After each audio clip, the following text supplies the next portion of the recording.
The late afternoon sun fell across the dusty little town, and the girl clutched herself tightly, her small shoulders trembling beneath the torn lace of her dress, as if the weight of the entire frontier sky pressed down upon her fragile frame.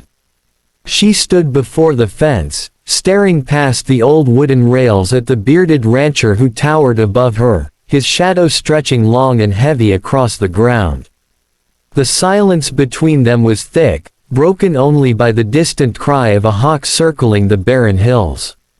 She looked like she wanted to run, but her bare feet, dusty and cut from the rocky ground, betrayed her exhaustion. Fear clung to her every movement, yet there was something deeper in her eyes, something that spoke of secrets too dangerous to voice. The rancher's face was unreadable, carved by decades of wind, sun, and hardship, yet his narrowed gaze lingered on her like a blade testing where to strike. He asked her nothing, not yet. He didn't have to. She already knew he suspected. Every tremor in her hands, every glance over her shoulder toward the horizon revealed what she carried inside. The girl swallowed hard, her lips dry, and pressed her hands tighter against her chest as though protecting not just her body, but her heart, her truth, her very soul. Somewhere beyond the prairie, the sound of distant hooves echoed faintly. Her eyes flickered toward the noise, but she quickly lowered her head, knowing the rancher had noticed. He leaned forward, resting one calloused hand against the fence rail, his voice low and measured. "You best tell me what you're hiding, girl." Her breath caught. Her secret was about to unravel, and with it, the fate of the entire settlement. The rancher tilted his wide-brimmed hat back, squinting against the glare of the fading sun as he studied the trembling figure before him. He had seen fear before, on cattle rustlers caught red-handed, on outlaws facing their last sunrise, but this girl's fear was different. It wasn't for herself. No, the way she shielded her chest with those frail arms spoke of something hidden, something worth dying for. The wooden boards of the fence creaked as he shifted his weight, the sound startling her enough that she flinched. That reaction confirmed what he already knew. She was no ordinary drifter blown in by the wind. His voice carried no anger, only suspicion sharpened by years of survival in a land where lies were as common as dust storms. "You're not from around here, are you?" he said, his words slow, deliberate. The girl shook her head almost imperceptibly, strands of tangled hair falling into her wide, frightened eyes. He followed her gaze as it darted toward the north ridge, where the horizon shimmered in the heat. He thought he saw movement there, perhaps riders, perhaps nothing more than mirages conjured by a restless sky. Still, his gut told him trouble brewed just beyond sight. The rancher tapped his fingers against the wood rail, the rhythm steady, like a ticking clock winding down.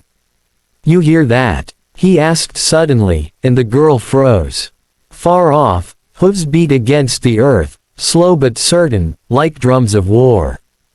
The rancher narrowed his eyes. "Those riders, are they comin' for you, or for me?" The girl's lips parted, but no words came. Instead, her silence betrayed more than her tongue ever could. In that moment, the rancher realized he was standing at the edge of something far bigger than either of them, something that could set fire to the prairie and burn his world to ash. Tears stung her eyes, though she fought them back with every ounce of strength. She wasn't weak, not anymore. But the rancher's piercing gaze cut through her defenses, leaving her no choice but to speak. "They'll kill me if they know I talked," she whispered, her voice barely carried by the dry wind. The rancher leaned closer, his expression tightening. "Talk about what?" The girl's fingers dug into her shoulders as though holding herself together. Her words trembled, but the truth spilled out all the same. "The men comin', they're not just passin' through. They're here to burn this town down." The rancher's jaw tightened, his weathered face hardening into stone. He had heard whispers of raiders in the canyons, outlaws hungry for vengeance against the frontier folk who'd once wronged them. But hearing it confirmed from the lips of this desperate girl made the danger real. She dropped her eyes, ashamed. I was with them, not by choice. They took me when they raided my home. I escaped, but if they find me here, everyone will pay. Her body shook as she confessed, and the rancher could almost feel the weight of her torment pressing into his own chest. For a moment, silence reigned. Then, with a heavy sigh, he laid a hand on the rail. If what you say is true, girl, we don't have much time. The girl looked up at him, hope flickering like a fragile flame in her eyes. At last, she had spoken her truth. Whether it would save her, or condemn them both, remained to be seen. The rancher turned away, pacing a few steps in the dust, his boots grinding against the earth like grinding teeth. He had lived through wars, famines, and enough betrayals to fill 100 graves, but now he stood at a crossroads unlike any before. Trusting this girl could mean risking his town, his people, everything he had built. Yet ignoring her warning could doom them all. Behind him, she hugged herself tighter, her frail body trembling like a leaf in a storm.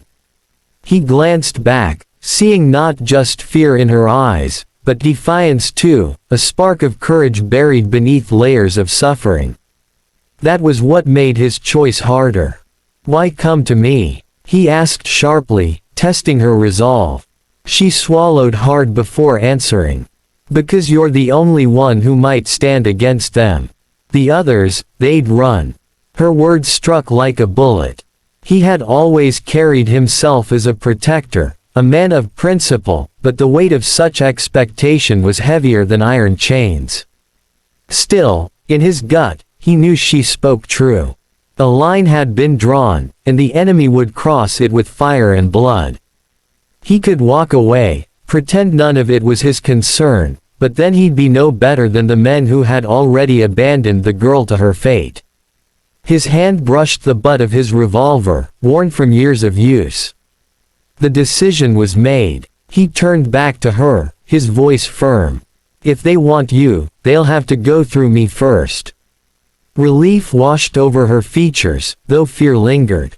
The storm was coming, and the rancher had chosen his side. Dust clouds rose on the horizon, glowing orange in the setting sun, and the faint drum of hooves grew louder with every passing second. The girl clung to the fence post, her eyes wide with dread as the rancher stepped forward, his silhouette etched against the dying light.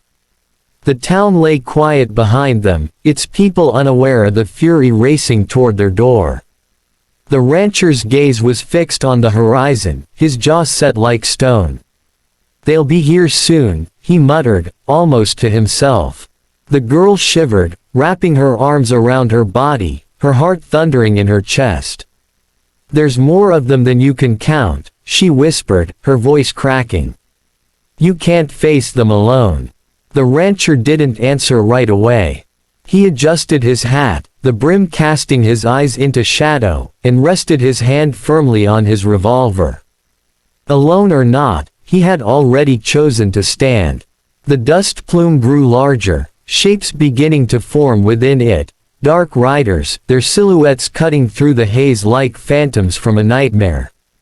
The girl's breath quickened, but the rancher's remained steady, like the calm before lightning split the sky. At last, he glanced back at her, his weathered face softened by something rare, compassion. You're safe here, he told her, though both of them knew the lie buried in those words. Still, sometimes lies were needed to keep hope alive. The thunder of hooves rolled closer, rattling the boards of the fence. The girl pressed her back to the wood, praying silently, while the rancher stepped into the open, a lone figure against an army of vengeance. The riders had come, and with them, the reckoning of the Wild West.